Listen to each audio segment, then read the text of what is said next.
Good morning, everybody. Mark Finan here in the home weather office with the morning briefing on this Wednesday morning, the 7th day of June, 2023. We have some sun, we have some clouds, another cool morning, at least cool for this time of year, comfortable day coming up with valley temperatures staying in the upper 70s to low 80s. The foothills a little bit cooler, and it looks as though Sierra thunderstorms today will stay confined to the Sierra. I'll show you the latest thinking on the models on that in just a second. However, down the road, there may be a chance of some of those thunderstorms returning to the lower elevations, maybe by the weekend. I'll show you the latest thinking on that. In the meantime, the first thing I wanted to show you this morning, however, was a satellite, and it's the sort of thing that's been getting a lot of headlines this morning. And that's, of course, the smoke on the East Coast. And as you can see, it's right in here. The brighter white, all of that is cloud cover, and you have cloud cover down in here.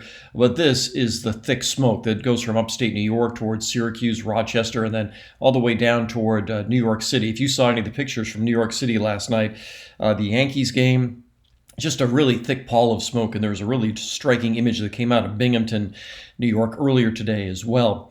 So there is one patch of smoke that appears to be a little bit thicker, and the air quality here is quite bad. But yeah, there are a lot of fires going on in the various provinces of Canada, and the flow, there's a low that's right in here, and the flow around that is just dragging that smoke down. Thinner smoke as you get back toward Michigan and into Ohio, but this part here that's over the northeastern corner of Pennsylvania toward Philadelphia and down toward New York City, just really, really bad today. So just wanted to give you that perspective because I know that there are a lot of headlines about some of that smoke today. Our satellite looks, well, a little bit more conventional, if you will. We do not have any smoke in our skies. What we do have is we're starting off with a bit of the marine layer sort of thing, a bit of low cloudiness that got pushed up against the west slope of the Sierra, the valley clearing out, and the Sierra above, let's say about 3,500 feet, also clearing out. But boy, there's a lot going on this satellite. The upper level low that has been giving us the thunderstorms is now moving a little bit farther away. Yesterday it was centered more in here. Today it's centered now over Arizona. And as it continues to move farther away, it takes a lot of the instability with it. Today, we should see thunderstorms develop over the crest of the Sierra, but I don't think we'll see anything get down onto the west slope because of the more stability that we have in the atmosphere.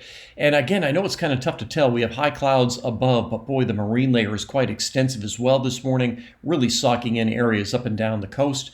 And that goes all the way up and down the coast. So that, as well as the onshore breeze, helps to ensure a cooler day. So let's talk a bit about the afternoon thunderstorms we might see, and I'll start with the HRRR. And the HRRR agrees with some of the other models. Let's see here. I got to change models. Hang on one second. Go back to the 12Z model. There we go. All right, so we're looking at the 12Z model, and you can even see the circulation down here to our south. And as we go through the day into the afternoon, thunderstorms pop up, Plumas County, Portola, and then farther to the south at Alpine County. We see a bit of that activity, but it really just doesn't make its way down the hill. We might get some of that out of Plumas County into the Redding area, but that would be about it. Much less extensive than what we saw yesterday. And then this is getting into the overnight hours with everything dissipating. The NAM nest looks similar. It shows the thunderstorms developing over the crest of the Sierra. And then on Thursday, this model goes out a little bit farther in time. This is Thursday afternoon, same story. We'll have the thunderstorms along the crest of the Sierra and the east side. Once again, the eastern part of Plumas County, maybe around Tahoe, but nothing for the valley or the foothills, nothing down toward Highway 49. So for those of you in Placerville that have had some thunderstorms the last couple of days, even Pollock Pines, you won't be seeing that during the course of the next couple of days. Then this is getting into the day on Friday. Friday actually looks like a really nice day.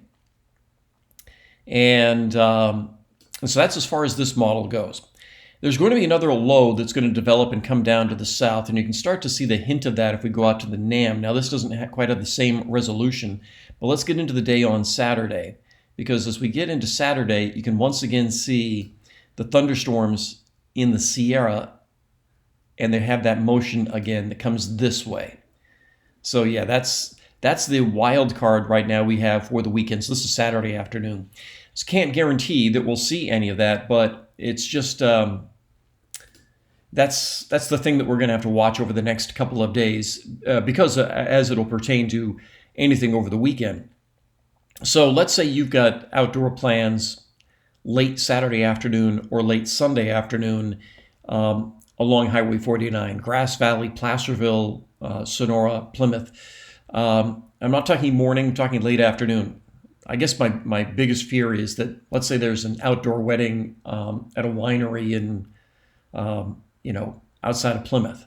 That might be impacted. It's that sort of thing that could be impacted at, 3 or 4 in the afternoon on Saturday. So but again, I'm just kind of tossing that out there. There's no guarantee. I'm not saying that is going to happen, but that's the thing that we're going to have to keep an eye on for the weekend. Other than that, what we'll see over the next few days is temperatures staying cooler than average. Average as of today is 87 degrees. By the time we get to Father's Day, that average high is 90 degrees, and we will be staying below that all the way into the early part of next week. There are indications we may see some warming next week, but we'll cross that bridge when we get to it. So let's see. That's everything I've got for you this morning. I'll be on KCRA tonight at 4, 5, 6, 7, 10, and 11 with all the news and weather for you. We'll have the latest on this change that we're looking at and the latest on thunderstorms too. And let's see. I'll be back with another YouTube update first thing tomorrow morning. Make it a great day. I'll talk to you later.